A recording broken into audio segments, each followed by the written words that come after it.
Hello friend and I welcome you to prime electricity. बिजली यानी विद्युत एनर्जी का एक स्वरूप होता है जो इलेक्ट्रॉनों के प्रवाह से उत्पन्न होता है। यही इलेक्ट्रॉन जब एक ही दिशा में किसी वायर या तार केबल में बहने लगता है तो हम उसे विद्युत या इलेक्ट्रिसिटी कहते हैं।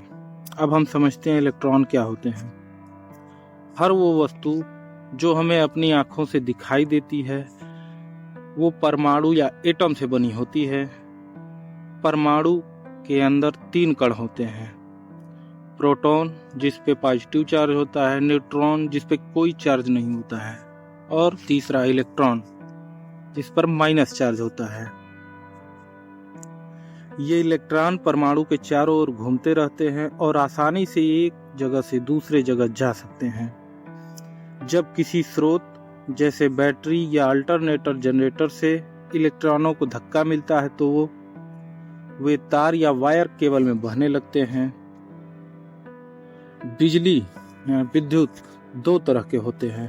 पहला स्थिर बिजली जिसे हम स्टैटिक इलेक्ट्रिसिटी कहते हैं, जैसे बादलों में चमकने वाली विद्युत, और दूसरा गतिशील बिजली या विद्युत करंट इलेक्ट्रिसिटी जो हमारे घरों और फैक्ट्रियों में उपयोग होता है, जिसमें हम इलेक्ट्रॉन हमेशा बनते रहते हैं और वायर में बहते रहते हैं।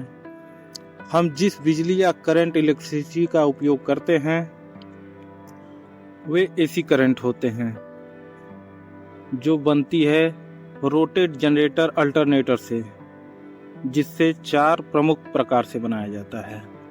पहला थर्मल पावर, जैसे कोयला, गैस आदि को जला करके बनाया जाता है। पहला थर्मल पावर, इसमें पानी भाप में बदलता है।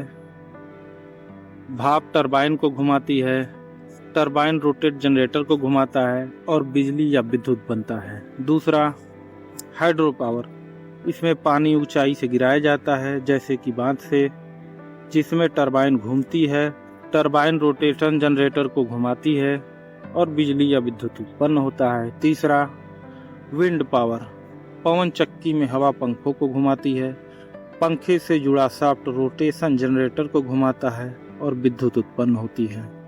चौथा न्यूक्लियर पावर, परमाणु ऊर्जा पानी को भाप में बदल देता है, भाप टरबाइन से चलाता है जिससे जनरेटर बिजली या विद्युत बनाता है। लेकिन ये विद्युत बहुत ही अधिक मात्रा में होती है जिसे दूर शहर और गांव में भेजना पड़ता है।